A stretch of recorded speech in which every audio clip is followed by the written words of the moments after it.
Ooh, it's the day after Gnomaton. It's still blistering hot. I think it's around 30 degrees today. And yeah, the event was hot as well. But yeah, a lot of crusty dirt is on the bike. So I have to clean that.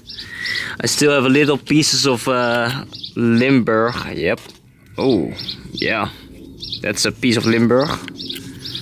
But yeah, at least this comes off quite easily with a brush and some hand brushing. That's in the paint. Nice. Oh well, I don't have to worry about it being new anymore, so I like the bike way more now. I don't like when things are new. I had several problems with the frame. In general, it is a robust thing. Like the bike is very robust with how many times I crashed it, hit it, the amount of times I had to realign my seat post. I don't think it's cracked, or at least I'm gonna check. And I think it's not cracked, but yeah, in general, it's always a risk taking a new bike to a brand new bike to an event without really riding it for a long time, because there's so many parts that are just not worked into yet. So yeah, generally speaking, I am happy, but a lot left to improve. Yeah, the most annoying thing is probably the stem, which I was not expecting. It also doesn't help that the top cap is open. Well, this is partly my problem, because there's supposed to be wires running through here. But even with 4 wires going through a square hole or a rectangular hole, I am not happy with how this what this design is. So yeah, screw internal cable routing. This idea sucks, especially for bikepacking. So I'm never gonna use this anymore. So my idea is I'm gonna make a new top cap, probably machine it, 3D print it, I don't know. Just make a new top cap that actually sits there, is closed, has a seal, and make sure like no grime gets in there. Like, look at all that dirt. Yeah, I'm glad it didn't rain, because otherwise it would be a swimming pool. And also with the stem, not really. Like, I need to figure out what happened here, because this is my main concern. Because during the event, this was so loose. Like during the riding, you could see at the bottom, it's already sitting. The clamp is already like clamping on itself instead of on the steerer. So I couldn't clamp it anymore because it was at its maximum travel. So I had to shim it out with cardboard to make a little bit of space so I can actually tighten it. Well, it's tight on one side a little bit because I couldn't get the shim all the way down. So I need to see if the problem is with the stem or with the steerer tube, because it's like an interface. So I have to figure out what the tolerance is, or like what the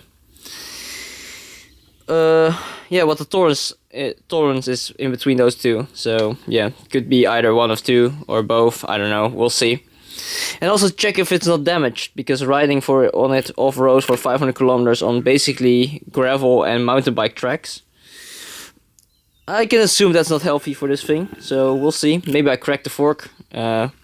Would be fun on the first ride. So we'll see. But yeah, I was not expecting this frame to be perfect. I was expecting some tinkering around. I'm a type of person that doesn't really like to buy off-the-shelf things, because I'll be tweaking, tuning it anyway. So yeah, but yeah, we'll slowly improve this frame as we go. It's a decent frame. I'm happy with it, but yeah, definitely not perfect.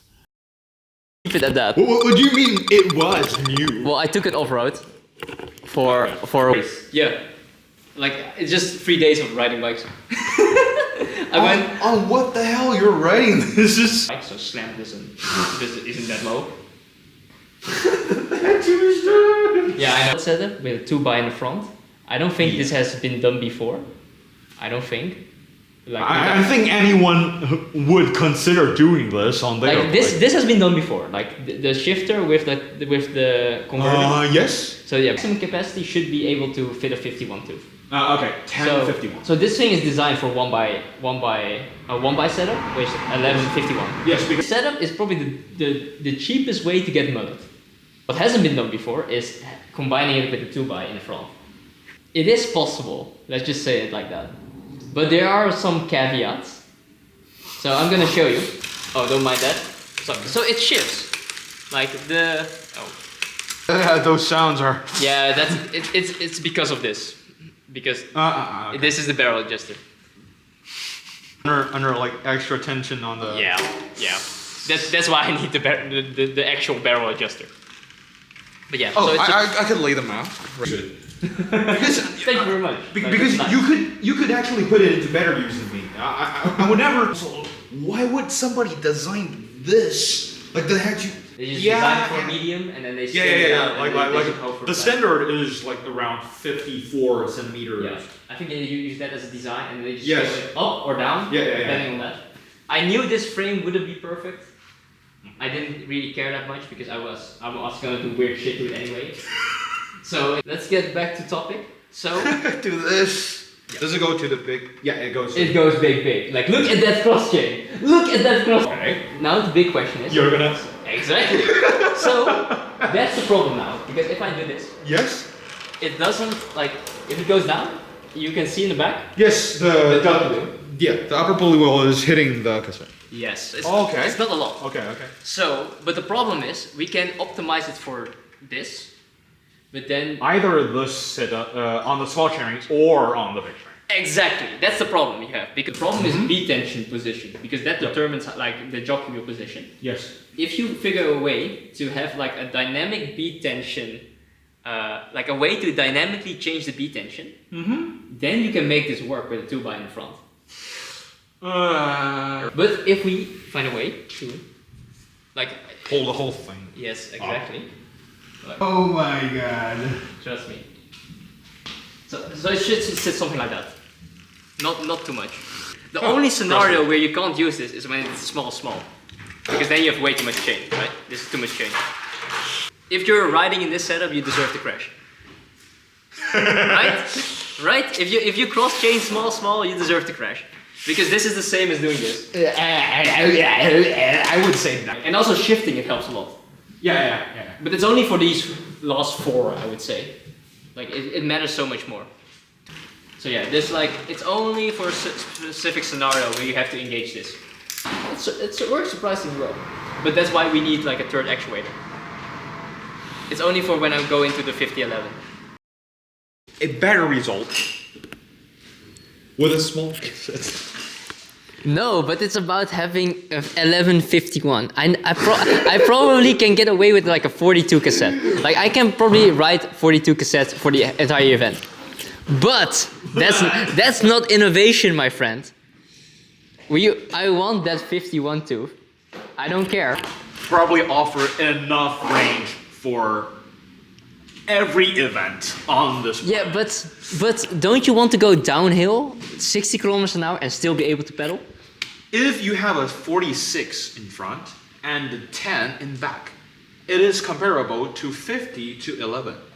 If you have micro spline, 12 speed, you could reach 9 tooth in the back. If you use XD like me, you could reach 10 tooth in the back. The only reason you're using 50 is because you're using the HT buddy. Yes. But It costs more. it costs more, yes. This setup costs, I think, just 120 euros. The cassette alone, Yeah. secondhand, costs 100. Yeah, nah. I just want to go to these events and just rock Yeah. with this, and people will be like, what the fuck is that?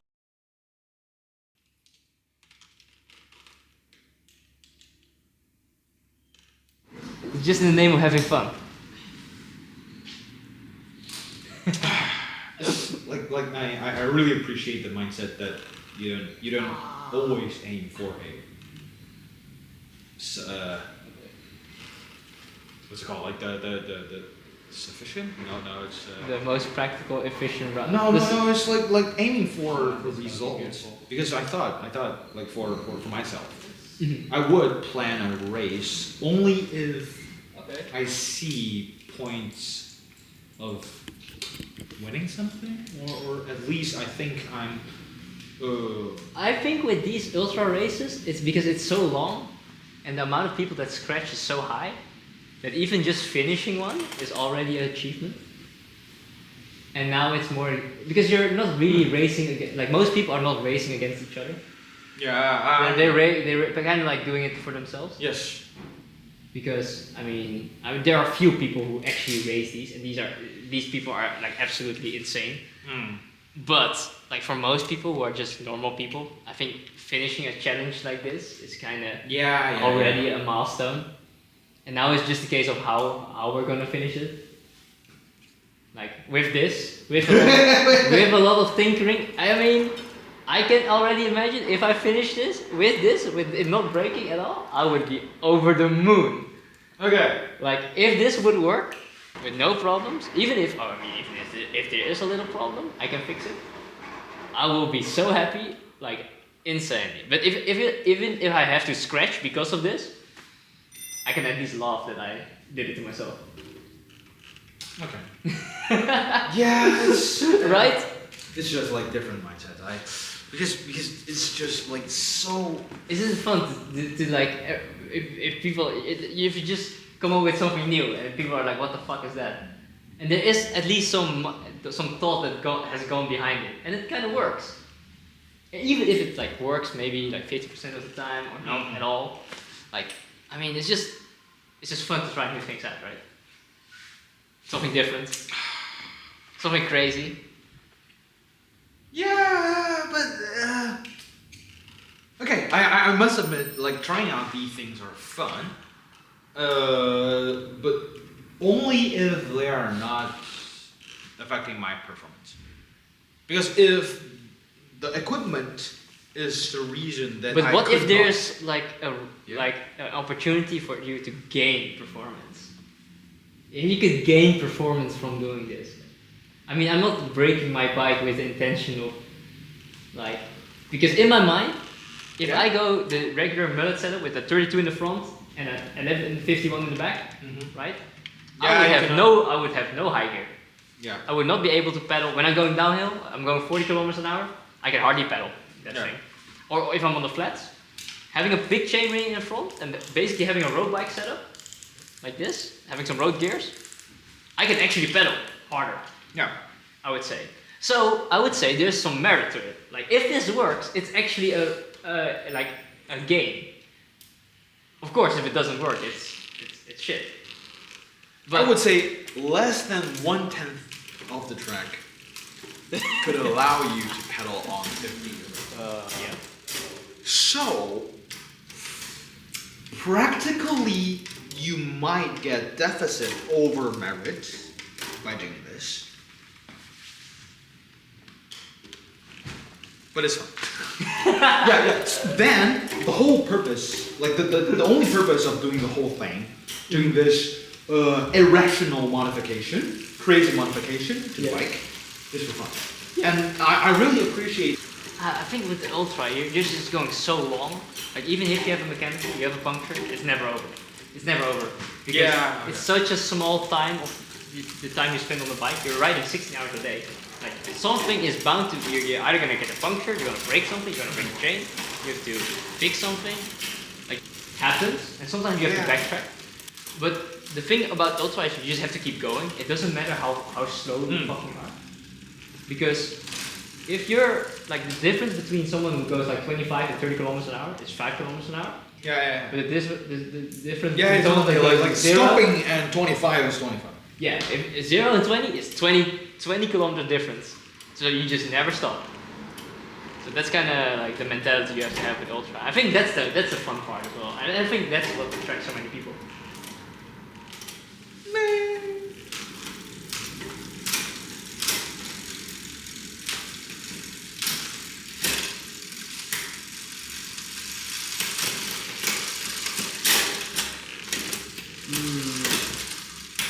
Okay, it's currently off its test setup, so now it's connected to the actual shifter that's on the handlebar. So the plan is to stress test, or at least put a little bit of load into the drivetrain and see how it shifts under load. So yeah, the shifter is now connected and it's now running along the down tube. It's not going internal anymore, so it's gonna come outside. So during these ultra races, I will zip tie this to the down tube, and during ultra races if this breaks, I can replace it. So I'm gonna bring some spare parts. Then we have 2 barrel adjusters to adjust the before and aft of the cable, and then it runs along the down tube, and then underneath the C tube or the bottom bracket along the chainstay, and it goes into the rear derailleur. This cable is a bit short. I'll have to fix that, but that's for later. For now, I can actually just test ride it and see how it works under load. So yeah, that's the plan for now. That shifts. Oh, it's working. Oh wait.